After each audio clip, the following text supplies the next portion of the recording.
नमस्कार दोस्तों, जय किसान।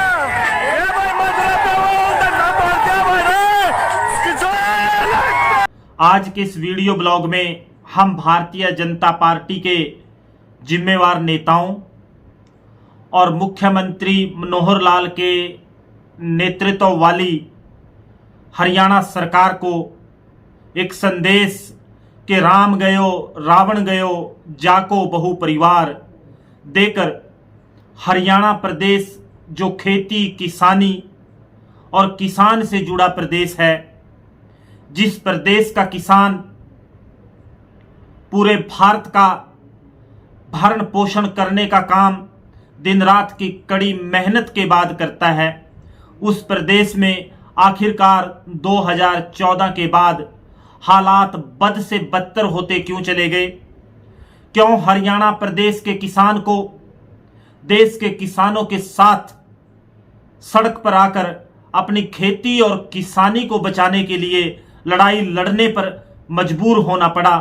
एक और जहां हरियाणा सरकार और भारत सरकार के कुप्रबंधन के कारण देश की आवाम कोविड जैसे संकट और महामारी से जूझ रही है, वहीं दूसरी तरफ जो सरकारों ने सीधे तौर पर काले कानून, 3 कृषि कानून किसानों के ऊपर थोपकर हरियाणा प्रदेश ही नहीं बल्कि पूरे भारत में किसानों और किसानों की खेती, उनके खलिहानों के ऊपर संकट पैदा करने का काम किया, उसके साथ हरियाणा और भारत का किसान जूझ रहा है। आज जो घटना हिसार में हुई, उस घटना पर हम बोलेंगे कम, लेकिन जो वहां हुआ वो दृश्य, वो हालात आपको इस वीडियो ब्लॉग में दिखाएंगे।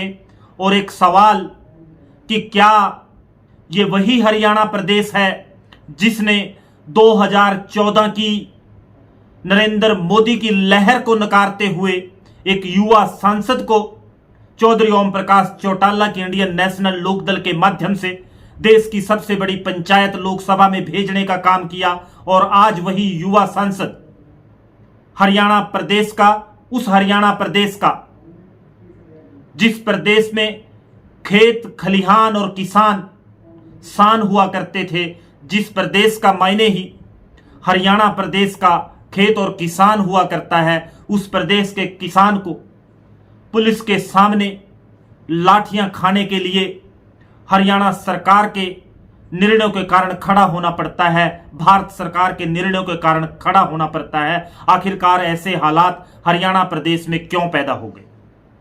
आज पूरे देश में कोविड महामारी, केंद्र सरकार और प्रदेश सरकारों के कुप्रबंधन के कारण जो हालात पैदा हैं, जो किरकिरी उन सरकारों के कारण जिन्होंने जमीनी प्रबंधन करने की बजाय, मेडिकल फैसिलिटी अवेलेबल कराने की बजाय केवल प्रचार के माध्यम से जनता को बहकाकर और बरगलाकर सत्ता हासिल करने का काम किया, उनकी कारगुजारियों के कारण है। और ऐसे हालातों में जहां एक तरफ अन्नदाता किसान खेती और किसानी को बचाने के लिए सरकार के पैदा किए संकट, 3 काले कृषि कानूनों के कारण पैदा हुए संकट के खिलाफ लड़ाई लड़ रहा है, सड़कों पर बैठा है, वहीं दूसरी तरफ सरकारी कुप्रबंधन के कारण महामारी में जो हालात पैदा हुए, उन हालातों से किसान लड़ने के लिए मजबूर है। दोहरी मार आज किसान के ऊपर है, एक तरफ महामारी की मार, दूसरी तरफ सरकार द्वारा पैदा किए गए संकट की मार।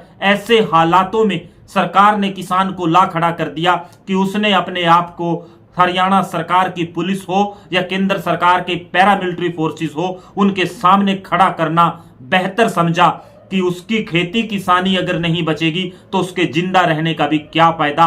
कोविड महामारी के दौरान चाहे लाख हिदायतें सरकार और सरकार के जुड़े स्वास्थ्य संगठन, स्वास्थ्य मंत्रालय जारी कर रहा हो, लेकिन खेती और किसानी को बचाने के लिए किसान अपना आंदोलन लगातार जारी रखे हुए है।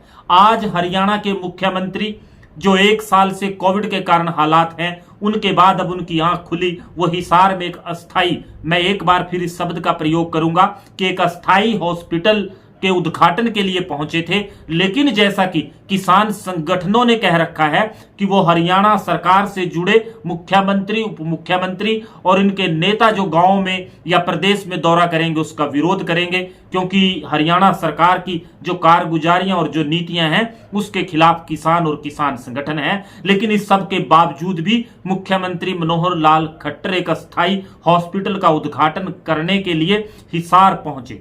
एक तरफ किसानों को बार बार कहा जा रहा है कि वो कोविड की जो प्रोटोकॉल है उसका पालन नहीं कर रहे, वहीं दूसरी तरफ मुख्यमंत्री हरियाणा काफिले के साथ और लोगों के हजूम के बीच अस्थायी हॉस्पिटल का उद्घाटन करने पहुंचते हैं और उद्घाटन करते हैं। और किसान संगठन जो विरोध कर रहे थे उनके ऊपर किसके आदेशों से यह जांच का विषय है, जांच होनी चाहिए। लेकिन हरियाणा प्रदेश में ऐसी सरकार है, ऐसे नेता सत्ता में बैठे हैं जो हरियाणा प्रदेश में लाठी चार्ज जैसी जो किसानों के साथ घटनाएं होती है, आंसू गैस के गोले छोड़ने का जो किसानों के ऊपर काम किया जाता है, उसको भी मीडिया फुटेज होने के बाद, वीडियो रिकॉर्डिंग होने के बाद, उसकी फोटो होने के बाद नकार देते हैं। मुख्यमंत्री मनोहर लाल खट्टर के दौरे का विरोध कर रहे किसानों के ऊपर न केवल लाठियां भांजी जाती हैं, गोली चलाई जाती है, बल्कि आंसू गैस के गोलों का प्रयोग किया जाता है, उनको हिरासत में लिया जाता है। और इस घटना के तुरंत बाद भारतीय किसान यूनियन के अध्यक्ष गुरनाम सिंह चढ़ुन्नी ने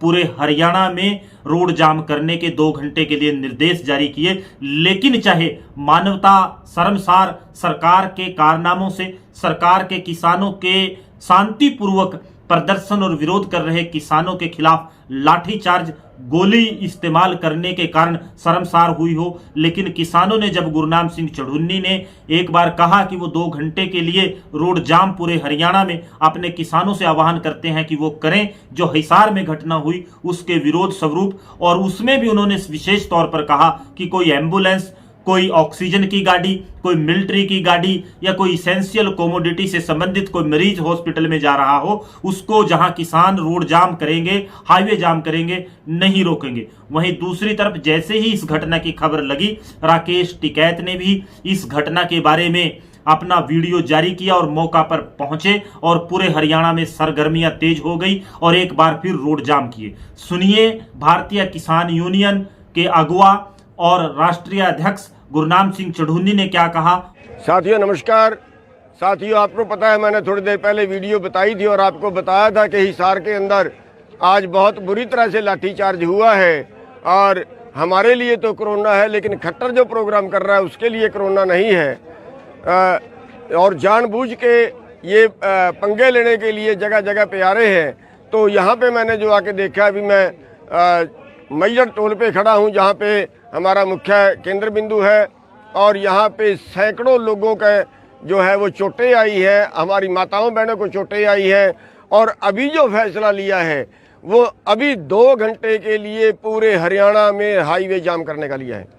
मेरी बेनती है सभी भाइयों से कि जो भी जहाँ इकट्ठे हो सकते हैं वो अभी जितनी जल्दी हो सके अभी 2 घंटे के लिए सारे रोड जाम कर दें। हाईवे जाम करने हैं, जो लोकल रोड हैं लोकल रोड जाम नहीं करने हैं। इस बात का ध्यान रखें कि हमारे कोई भाई लोकल रोड जाम करते हैं, वहाँ हमारे लोकल गांवों के भाई परेशान होते हैं। 2 घंटे के लिए सारे हाईवे जाम करने हैं। और लेकिन एम्बुलेंस, फायर ब्रिगेड, मिलिट्री गाड़ी, ये सभी निकलने देना है। कोई ऑक्सीजन की गाड़ी, ये सभी निकलने देना है। सही। अब सुनिए आप राकेश टिकैत ने क्या कहा। साथियों से यह है कि अभी जो प्रोग्राम हरियाणा में आज एक बड़ी घटना हुई हिसार के अंदर, और बहुत से लोग उसमें घायल हुए हैं। वहां पर करीब 200 से ज्यादा लोग जो पता चला अभी उनके चोट लगी है। बहुत लोग गिरफ्तार वहां पे हैं और मैहर टोल के ऊपर सब लोग इकट्ठे हो रहे हैं। हम भी पानीपत असंध की साइड से वहां पे जा रहे हैं। अभी पूरी सब लोग यहाँ से हैं, साथ में हैं काफी लोग, तो वहां पे जा रहे हैं। बहुत लोग वहां पे पहुंच भी लिए, और मुजफ्फरनगर में भी वहां पे लोग धरने पे बैठे हैं। और अब सरकार लाठी के ताकत पे आंदोलन को दबाना चाहती है। लेकिन इस सब से परे हटकर एक सवाल जो बार बार इन हालातों के बीच जो हरियाणा सरकार की कारगुजारियों के कारण हरियाणा में पैदा हुए, हरियाणा जैसे कृषि प्रधान प्रदेश में पैदा हुए, सवाल पैदा होता है कि क्या हरियाणा में राजनीतिक सत्ता में बैठे लोग हरियाणा की वास्तविक स्थिति से वाकिफ नहीं है? क्या राजहट के माध्यम से किसानों के हक अधिकार की लड़ाई को दबाने का प्रयास हरियाणा सरकार कर रही है? हरियाणा सरकार में बैठे जिम्मेवार लोग, चाहे मुख्यमंत्री, उप मुख्यमंत्री या एक खुद को दावा करने वाले कि वो दुनिया की विश्व की सबसे बड़ी राजनीतिक पार्टी हैं, उस दल के लोग हों, वो एक बात समझ लें, बेहतर तरीके से समझ लें कि हरियाणा किसानों का प्रदेश है। यहाँ आप किसान विरोध के बावजूद या किसानों की अनदेखी कर कोई राजनीतिक कार्यक्रम तो दूर की बात, जो सत्ता, जो कुर्सी का मोह आपको है और जो सत्ता के घमंड में आप आज हैं, उसको चकनाचूर करने का काम हरियाणा का किसान करेगा। लेकिन मानव अधिकारों की बात करें, मानवता की बात करें, हरियाणा सरकार के माध्यम से जो आज हिसार में किसानों के ऊपर लाठीचार्ज किया गया, किसानों के ऊपर गोली चलाई गई और आंसू गैस के गोलों का इस्तेमाल किया गया, उसने न केवल मानवीय मूल्यों को बल्कि हरियाणा सरकार के निर्दयी, निष्ठुर और किसान विरोधी चेहरे को